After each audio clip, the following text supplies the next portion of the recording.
My name is Claire Shepard.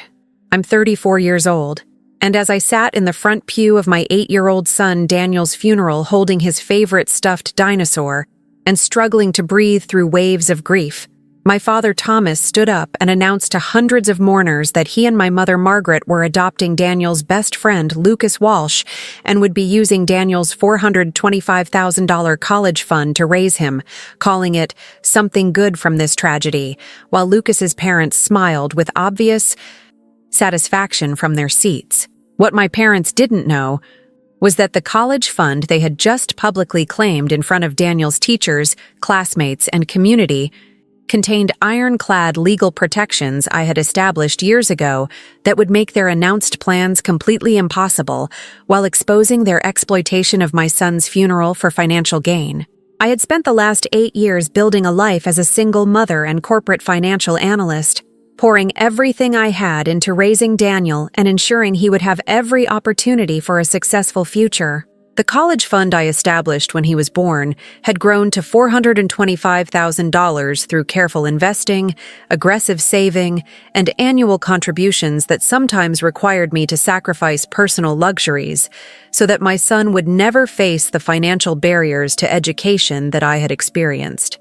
Daniel had been the center of my world, a bright, curious child who loved dinosaurs, asked endless questions about how things worked, and had an infectious laugh that could transform my worst days into manageable ones. He played soccer, excelled in second grade, and had a close-knit group of friends who shared his enthusiasm for building elaborate structures with blocks and inventing games with complicated rules only 8-year-olds could follow. The accident that took his life had occurred 3 weeks earlier during what should have been a routine playdate at a neighbor's house. A tragic series of circumstances involving an unsecured pool gate, inadequate supervision, and Daniel's impulsive decision to retrieve a toy that had fallen into the water resulted in him drowning before anyone realized he was in danger. The investigation had cleared everyone of criminal negligence, but the loss was absolute and devastating in ways I was still struggling to comprehend. The 3 weeks since Daniel's death had been a blur of funeral planning, condolence visits, and grief so overwhelming that I sometimes forgot to eat or sleep. Well-meaning friends and family members had descended on my home with casseroles and offers of support, but many of their attempts at comfort had felt hollow or inappropriate. Suggestions that I was young enough to have another child, that time heals all wounds, or that I should find meaning in the tragedy by channeling my grief into some kind of positive action. My parents, Thomas and Margaret, had always had a strained relationship with me, particularly regarding my decision to become a single mother through assisted reproduction 8 years ago. They had viewed my choice to have a child without a husband as reckless and selfish, often making comments about how Daniel would suffer from not having a father figure, and how I was setting him up for difficulties by choosing to parent alone. "Children need 2 parents," Margaret would say repeatedly throughout Daniel's early years. "You're doing him a disservice by raising him in this unconventional situation. He needs a stable, traditional family structure to develop properly." The criticism had continued throughout Daniel's childhood, with Thomas and Margaret finding various aspects of my parenting to critique. My work schedule was too demanding, my discipline was too lenient, my educational choices weren't traditional enough. But despite their constant criticism, they had remained involved in Daniel's life as grandparents, attending his soccer games and school events while simultaneously suggesting I wasn't doing enough or doing things correctly. The college fund I established for Daniel had been structured with very specific legal protections based on my professional knowledge of financial planning and estate management. As a corporate financial analyst who specialized in trust structures and estate planning for high-net-worth clients, I understood the importance of protecting assets with clear legal language and carefully constructed clauses that would prevent misappropriation or unintended use. The fund's legal documentation specified that the money was designated exclusively for Daniel Shepard's higher education expenses, including tuition, room and board, books, and related educational costs. But more importantly, the documents contained detailed provisions for what would happen to the funds in the event of Daniel's death before reaching college age, a contingency that seemed impossibly morbid when I drafted it, but which my professional training had taught me was necessary for any properly structured educational trust. The death contingency clause stated explicitly that if Daniel died before utilizing the funds for education, the full amount would be transferred to charitable organizations focused on children's welfare, with the specific charities to be designated by me as the fund's creator and Daniel's parent. The language was ironclad and professionally drafted, designed to ensure that the money would continue serving children's interests, even if my son couldn't benefit from it directly. I had never discussed these specific legal provisions with my parents, assuming they understood that a college fund established for one child couldn't simply be transferred to another family member or used for purposes other than the designated beneficiary's education. The fund wasn't family money that could be reallocated. It was a legally protected trust with specific beneficiary designations and clear restrictions on use. But in the aftermath of Daniel's death, my parents had apparently developed their own plans for the money, without understanding or caring about the legal structures that governed it. Lucas Walsh had been Daniel's closest friend since kindergarten, a sweet child who shared Daniel's love of dinosaurs and spent countless afternoons at our house building elaborate prehistoric landscapes out of blocks and toys. Lucas's parents, Richard and Susan Walsh, had seemed like pleasant people when I first met them, though I had noticed that their interest in maintaining close friendship with me increased noticeably after they learned about Daniel's college fund during a casual conversation about educational planning. "It's so responsible of you to have saved so much for Daniel's education," Susan had said when the subject came up at a school event about 2 years ago. "We're trying to do the same for Lucas, but it's difficult to save substantial amounts with all the expenses of daily life. You must have made significant sacrifices to accumulate that kind of fund." The comment had felt slightly intrusive at the time, as though she was probing for details about my finances or fishing for information about how I had managed to save so much. But I had attributed the interest to normal parental concerns about educational funding, and hadn't thought much more about it. In the weeks since Daniel's death, both my parents and the Walshes had been unusually present and involved in my grief process, visiting frequently, offering to help with funeral arrangements, and making various suggestions about how I should process my loss and move forward with my life. "You need to find meaning in this tragedy," Thomas had said during one of these visits. "Daniel wouldn't want you to spend the rest of your life paralyzed by grief. You need to think about how you can honor his memory by doing something positive that comes out of this loss." The suggestions about finding meaning had felt premature and inappropriate when I was still struggling to get through individual days without breaking down. But I had assumed my parents were simply expressing their concern in their typically awkward way. Margaret had been even more direct. "You're young enough to have another child, Claire. I know that sounds harsh to say so soon after losing Daniel, but you shouldn't let this tragedy prevent you from having a family. You could meet someone, get married, and have children in a more traditional family structure. This could be an opportunity for you to reconsider your choices about single parenthood." The suggestion that Daniel's death represented an opportunity to reconsider my life choices had been so offensive that I had asked my parents to leave immediately. But they had appeared the next day with apologies and assurances that they were just trying to help me think about my future. Have you ever sensed that people around you were planning something without your knowledge or consent, but you were too consumed by grief to fully process what was happening?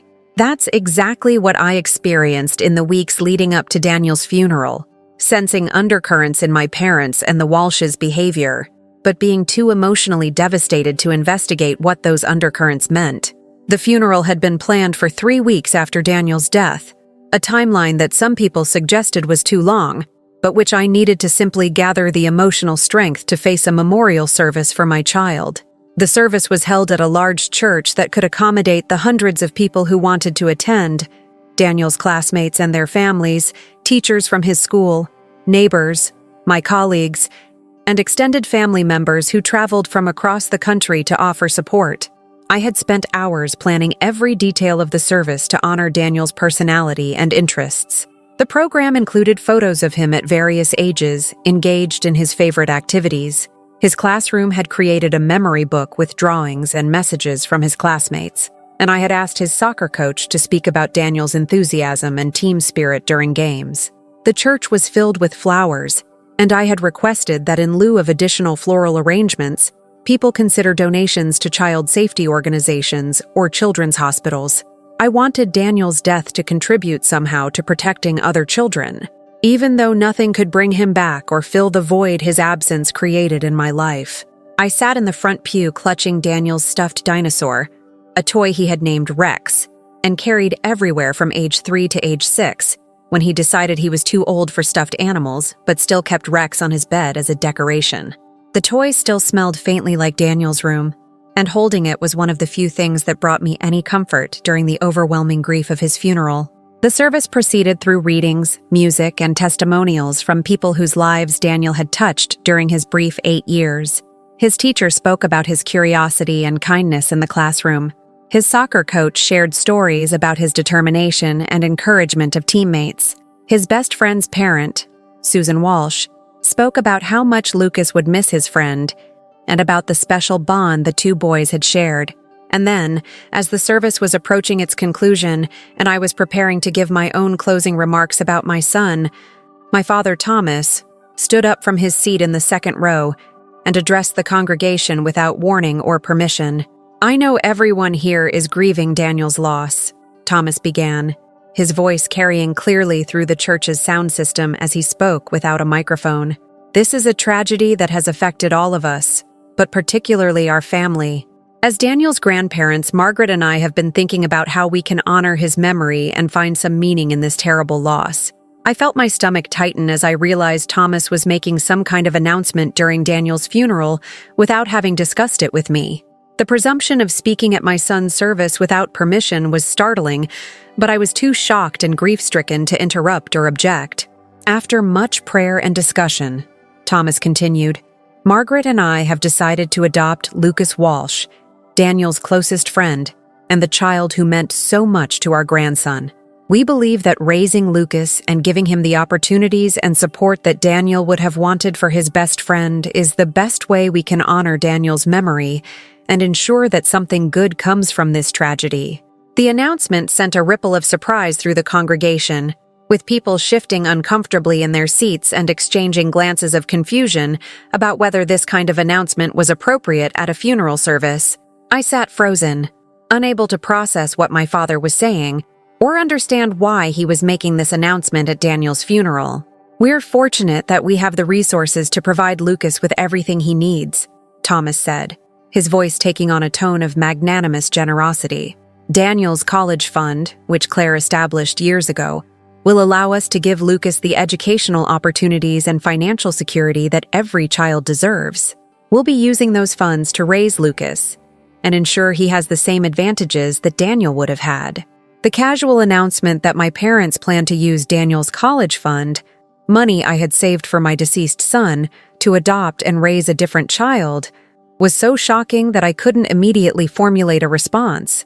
I sat there holding Daniel's stuffed dinosaur while my father announced plans to essentially replace my dead son with his friend, using money that was legally protected and completely inaccessible for the purpose he was describing. "The adoption process has already begun," Thomas continued, apparently interpreting my silence as acquiescence or approval. "Richard and Susan Walsh have been incredibly supportive of this plan, recognizing that Lucas will benefit from being raised by family members who loved Daniel and who can provide him with stability and resources. We hope everyone here will support this decision and celebrate that Daniel's legacy will live on through the child he loved most." I looked toward the Walshes, who were seated in the third row, and saw them nodding and smiling with expressions of satisfaction and relief that suggested they had been aware of this announcement and had actively participated in planning it. The realization that my son's best friend's parents were collaborating with my parents to exploit Daniel's death for financial gain was devastating in ways I couldn't fully process while sitting at his funeral. The congregation's reaction was mixed. Some people were nodding as though the announcement represented touching generosity, while others looked uncomfortable with the appropriateness of making such an announcement during a child's funeral service. But nobody objected or suggested that perhaps this wasn't the right time or place for my parents to announce adoption plans involving my deceased son's college fund. I remained silent throughout the rest of the service, too shocked and grief-stricken to confront my parents publicly or to correct their claims about having access to Daniel's college fund. The funeral concluded with my brief remarks about Daniel's life and personality, but my words felt hollow and disconnected after my father's announcement had transformed the service into something that felt less like honoring my son and more like announcing his replacement. After the service, during the reception at my parents' house, I watched Thomas and Margaret accept congratulations from mourners who praised their generous decision to adopt Lucas and their wise use of Daniel's college fund to honor his memory. The Walshes stood nearby, smiling and talking about how grateful they were that Lucas would have such wonderful opportunities through the adoption. Nobody seemed to notice or care that I hadn't been consulted about these plans, that the announcement had been made at my son's funeral without my permission, or that the college fund my parents were casually claiming belonged to me and was governed by legal protections that would make their announced plans impossible. Have you ever watched people celebrate plans built on complete misunderstanding of legal reality while you were too consumed by grief to immediately correct them?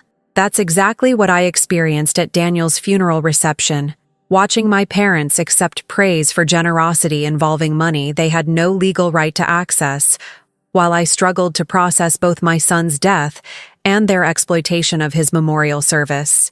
But as the fog of grief began to lift slightly in the days following the funeral, I realized that my parents' announcement hadn't been made in good faith or from a place of genuine desire to honor Daniel's memory.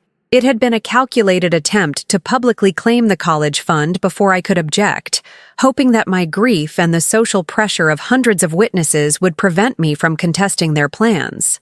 The decision about what to do with Daniel's college fund wasn't theirs to make, and the legal protections I had built into that fund years ago were about to teach them a devastating lesson about the consequences of exploiting a child's funeral for financial gain. The days following Daniel's funeral were a blur of grief punctuated by growing awareness of my parents' plans and the legal realities they were either ignorant of or deliberately ignoring. While I was struggling to perform basic daily functions like eating and sleeping, Thomas and Margaret were apparently moving forward with adoption proceedings and making financial arrangements based on their assumption that they would have access to Daniel's college fund. On the third day after the funeral, I received a call from my estate attorney, Jennifer Martinez, who had drafted the legal documents establishing Daniel's college fund 5 years ago. She had been at the funeral and had heard Thomas's announcement about using the fund to raise Lucas Walsh, and she was calling to clarify what I wanted her to tell people who were inquiring about the fund's status. "Claire, I'm so sorry about Daniel," Jennifer began, her voice gentle but professional. "I wanted to reach out because several people have contacted me asking about procedures for transferring the college fund to your parents for Lucas's adoption and care. I wanted to check with you before responding to any of these inquiries, since you and I both know the fund isn't structured in a way that would allow that kind of transfer." The mention of several people contacting my attorney about transferring the fund revealed that my parents and possibly the Walshes had been actively working to access the money without having consulted me or apparently understanding the legal restrictions governing the fund. "What exactly are people asking about?" I said, my grief momentarily pushed aside by growing anger about my parents' presumptuous actions. "Your father called my office yesterday, asking about what paperwork would be needed to authorize use of the fund for Lucas's care," Jennifer explained. "He seemed to believe that the fund could simply be transferred to him and your mother as Daniel's grandparents once they completed the adoption. I told him I couldn't discuss the fund's provisions without your permission, but he seemed surprised that your permission would be necessary. The revelation that Thomas had contacted my attorney without talking to me first revealed the extent of his assumption that he could simply claim the fund through assertion and public announcement, rather than through proper legal channels. I also received a call from the Walsh's attorney," Jennifer continued, "asking about timelines for fund availability and whether there were any restrictions on using the money for adoption expenses versus ongoing care costs. That call suggested the Walshes are expecting significant financial benefits from this adoption arrangement." The mention of adoption expenses made clear that the Walshes were viewing this arrangement as a financially advantageous transfer of their son to my parents, with Daniel's college fund serving as the financial incentive, making the arrangement attractive to all parties involved. "Jennifer, I need you to explain something to me," I said, my voice steady despite the emotional turmoil I was experiencing. "My parents announced at Daniel's funeral that they're adopting Lucas and using the college fund to raise him. Can they actually do that? Is there any legal mechanism that would allow them to access that fund for purposes other than Daniel's education?" Jennifer's response was immediate and unequivocal. "Absolutely not. The fund is structured as an irrevocable educational trust with Daniel as the sole beneficiary. The language in the trust documents is very specific.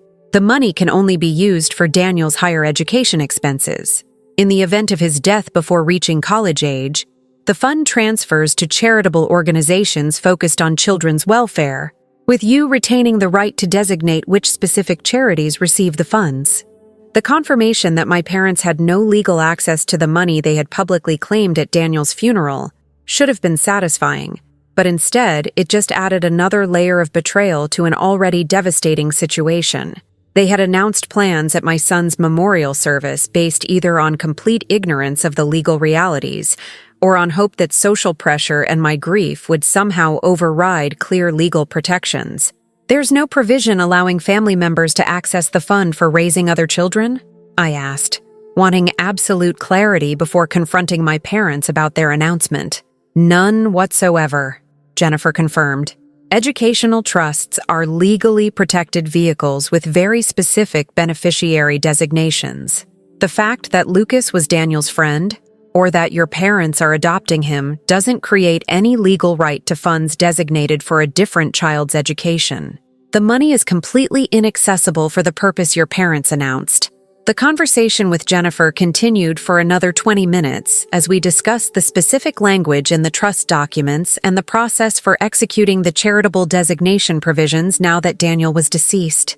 By the end of the call, I had absolute clarity about both the legal reality of the fund and the steps I would need to take to ensure it was used according to its intended purpose, rather than according to my parents' exploitative plans. Have you ever experienced the strange mix of grief and anger that comes from losing a child while simultaneously discovering that family members are trying to exploit that loss for financial gain?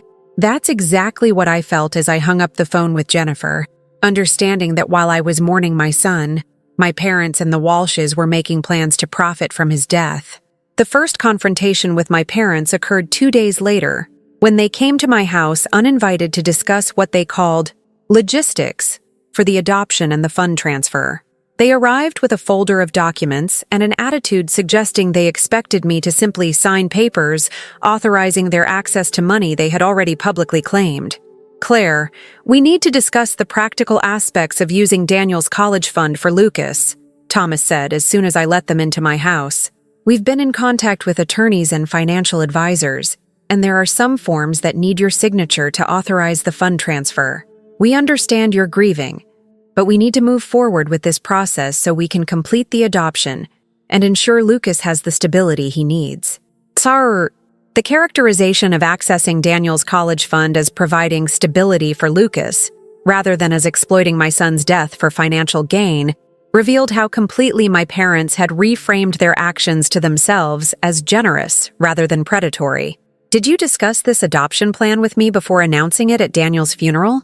I asked, my voice calm despite the rage building inside me. "We didn't want to burden you with these details when you were so deep in grief," Margaret said, her tone suggesting she believed she had been protecting me rather than making decisions about my son's money without my knowledge or consent. "We thought it would be easier for you if we handled the planning and just presented you with the finished arrangement. We're trying to help you, Claire, not add to your stress." The suggestion that announcing adoption plans at my child's funeral without my knowledge was somehow helpful or protective revealed the depth of my parents' delusion about their behavior.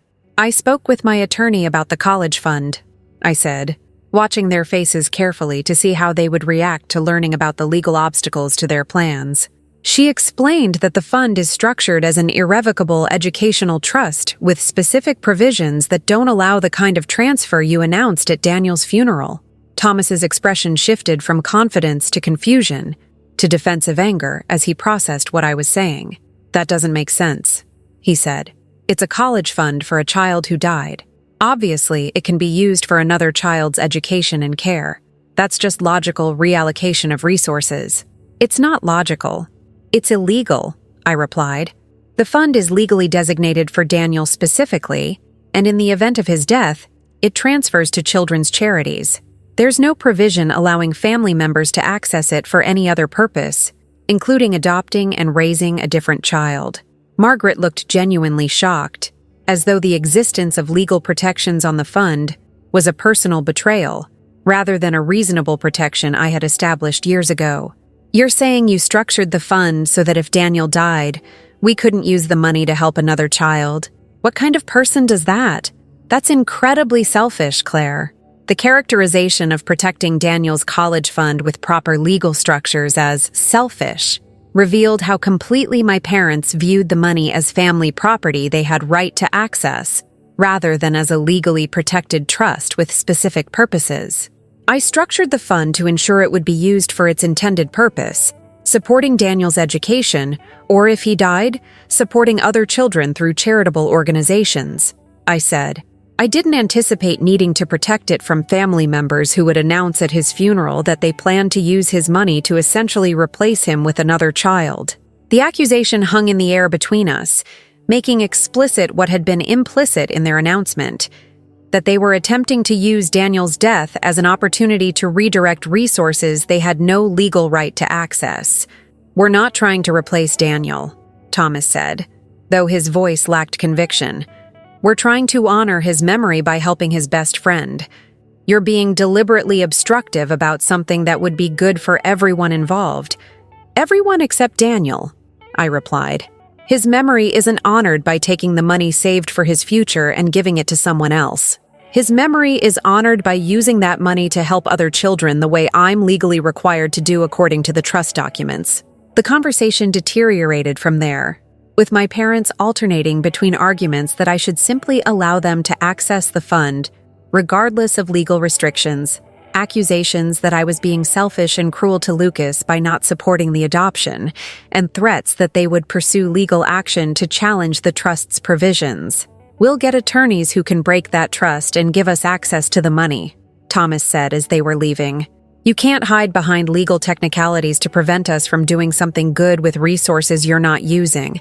That money should go to helping a living child, not sitting in some account waiting for you to eventually donate it to charities you pick. The threat of legal action to break the trust was empty. Jennifer had assured me that the provisions were ironclad and had been drafted specifically to withstand any challenges. But the fact that my parents were threatening legal action rather than accepting that the fund was protected revealed how deeply invested they were in accessing money they had publicly promised to use for Lucas's care. After my parents left, I sat in the house I had shared with Daniel, surrounded by his toys and artwork, and the everyday evidence of a life cut impossibly short, and I made the final decision about what to do with his college fund.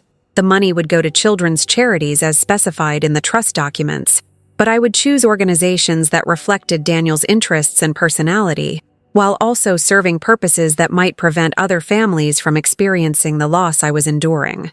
The fund would create a lasting legacy that actually honored my son, rather than enabling my parents' exploitation of his death.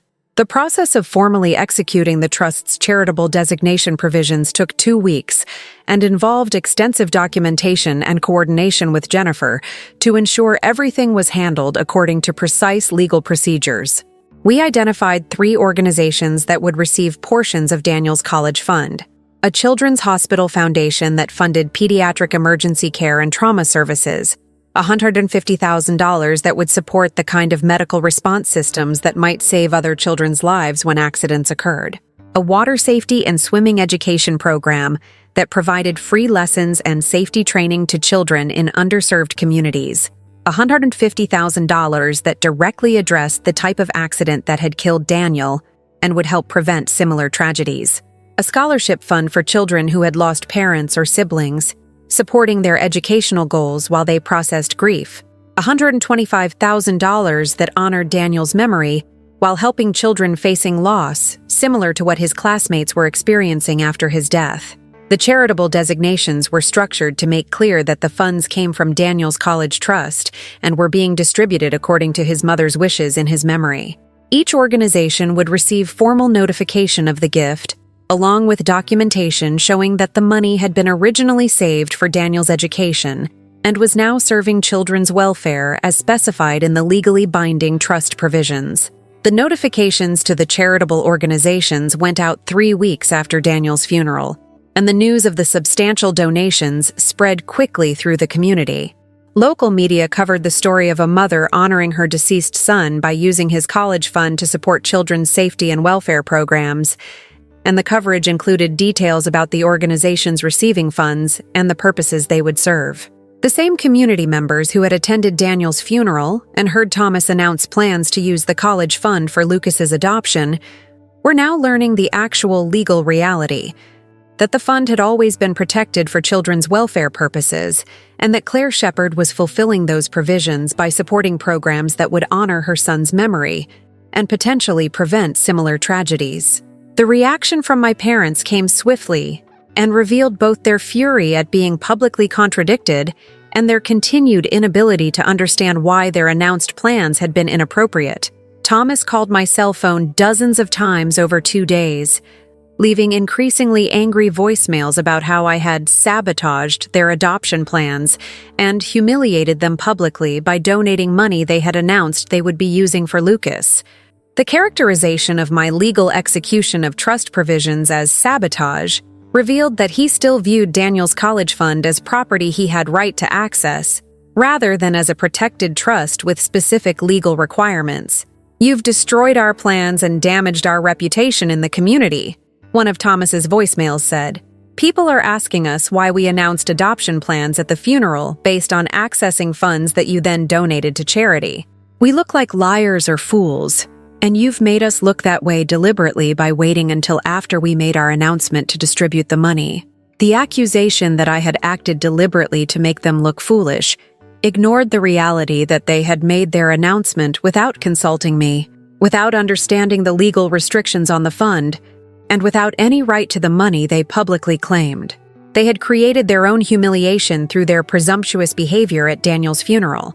Margaret's messages were more focused on the emotional impact on Lucas and the Walshes. "You've disappointed that poor boy by taking away the security and opportunities we promised him." The Walshes agreed to this adoption partly because we assured them we would have resources to properly care for Lucas. Now they're reconsidering the arrangement because you've removed the financial foundation we told them would be available. The revelation that the Walshes' agreement to the adoption had been partially contingent on financial assurances from my parents revealed the mercenary nature of the arrangement. They had been willing to let my parents adopt their son, in part because they believed it would provide Lucas with access to Daniel's substantial college fund. The Walshes themselves sent a carefully worded email expressing disappointment that I had chosen to distribute resources that could have benefited a child who meant so much to Daniel. The message avoided directly accusing me of anything, but made clear that they felt entitled to financial benefits from their son's adoption by my parents and viewed my charitable designation of the fund as somehow denying Lucas opportunities he deserved. But the most meaningful responses came from people in the community who understood what I had done and why the charitable designations honored Daniel more appropriately than funding my parents' adoption scheme would have. Daniel's teacher sent a note saying, "The Children's Hospital donation in Daniel's name is such a beautiful way to honor his memory and potentially help other families facing medical emergencies. Thank you for turning your grief into something that will have lasting positive impact."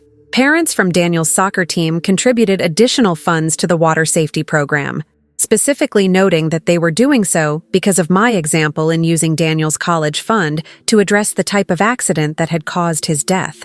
The school principal mentioned at a memorial assembly that Daniel's legacy would live on through programs that protected and educated children, and that his mother had demonstrated incredible strength in ensuring his college fund served children's welfare, despite personal grief and family pressure to use it differently. Have you ever experienced validation from strangers and community members that made you realize you had made the right decision despite family opposition and criticism? That's exactly what I felt as people who had witnessed my parents' funeral announcement learned the truth about the fund's legal protections, and my decision to honor Daniel's memory through charitable giving rather than enabling adoption plans I had never consented to. 3 months after Daniel's funeral, the adoption arrangement that Thomas and Margaret had announced fell apart completely once the Walshes understood there would be no substantial financial benefits accompanying Lucas's transfer to my parents' care. Without Daniel's college fund to offset the costs and provide security, the Walshes were unwilling to proceed with an adoption that would remove their son from their home, and my parents lacked the financial resources to raise another child without the fund they had assumed they would be able to access. The collapse of the adoption revealed what I had suspected from the beginning, that the arrangement had been motivated primarily by financial considerations rather than by genuine desire to honor Daniel's memory or to provide Lucas with better opportunities. When the money disappeared, so did everyone's enthusiasm for the plan. Thomas and Margaret faced social consequences beyond just the failed adoption. Word spread through the community about their inappropriate announcement at Daniel's funeral and their attempt to access funds that were legally protected for charitable purposes. People who had initially praised their generous decision to adopt Lucas later learned that the generosity had been planned using money that wasn't theirs to give, and the revelation changed their perception of my parents' character and judgment. "We heard about what happened with Daniel's college fund," one of my mother's former friends said when I encountered her at a grocery store. "We thought your parents were being so generous by adopting Lucas, but then we learned they were planning to use your money that was supposed to go to children's charities. That's not generosity. That's exploitation. I'm sorry you had to deal with that on top of losing your son." The social isolation my parents experienced as a result of their behavior at Daniel's funeral was both a consequence of their actions and a form of justice for their exploitation of my grief. They had attempted to use my son's memorial service to publicly claim resources they had no right to, and the community's rejection of their behavior served as accountability for that exploitation. 6 months after Daniel's death, I attended the dedication ceremony for a new pediatric emergency wing at the local children's hospital, a facility that had been partially funded by the donation from Daniel's college fund, and that would serve children facing medical crises throughout our region. This facility exists because Claire Shepard chose to honor her son's memory by supporting programs that will help other children, the hospital director said during the ceremony. Daniel's legacy will live on through the lives saved in this emergency wing, and through the families who receive the care they need during their worst moments. The dedication included a small plaque listing major donors to the facility, and Daniel's name appeared along with notation that the contribution came from his educational trust fund, distributed according to his mother's wishes in his memory. Seeing my son's name recognized for contributing to children's welfare, rather than being exploited by family members trying to access his college fund, brought a sense of peace that had been absent since his death. My relationship with my parents never recovered from their behavior at Daniel's funeral. The combination of making inappropriate announcements without my consent, attempting to access funds they had no right to, and then blaming me for their humiliation when the legal realities became clear, created a breach that was impossible to repair. "You chose money over family," Margaret said during our final conversation, still unable or unwilling to understand what she and Thomas had actually done. "You picked charities over your own parents and a little boy who loved Daniel. That shows what kind of person you really are." The accusation that I had chosen money over family, coming from someone who had literally announced plans to take my deceased son's college fund at his funeral, was so perfectly ironic that I almost laughed. But instead, I simply said what I had learned through this devastating experience. I chose to honor my son's memory and protect his legacy from people who wanted to exploit his death for financial gain. You announced adoption plans at Daniel's funeral using money that wasn't yours, without my permission, and based on complete ignorance of legal reality. You didn't choose family. You chose what you thought was money that you could access through social pressure and my grief. I ended contact with my parents after that conversation, understanding that people who would exploit a child's funeral for financial announcements would never understand why that behavior was unforgivable. A year after Daniel's death, I attended the graduation ceremony for the first group of children who had completed the water safety program, partially funded by his college trust. Watching 8-year-olds receive certificates confirming they had learned swimming skills and water safety knowledge that might someday save their lives brought both grief and gratitude. Grief that Daniel wasn't there to graduate with them, but gratitude that his college fund was serving its intended purpose of supporting children's welfare and potentially preventing tragedies like the one that took his life. If you're reading this and you're dealing with family members who exploit grief for financial gain, who make announcements about your resources without permission, or who attempt to access funds that are legally protected for specific purposes, please know that you have the right to protect those resources regardless of family pressure or social expectations. Grief doesn't eliminate your obligation to ensure money is used according to its intended and legal purposes, and family relationships don't override properly drafted legal protections. People who exploit a child's funeral to announce plans involving that child's college fund deserve both legal barriers that prevent their schemes and social consequences that reflect the inappropriateness of their behavior. Protecting your child's legacy sometimes means ensuring their resources serve their intended purpose rather than enabling family members' exploitative plans. If this story resonated with you, please hit that subscribe button and share your experiences in the comments below. See you in our next story here on Her Sweet Revenge.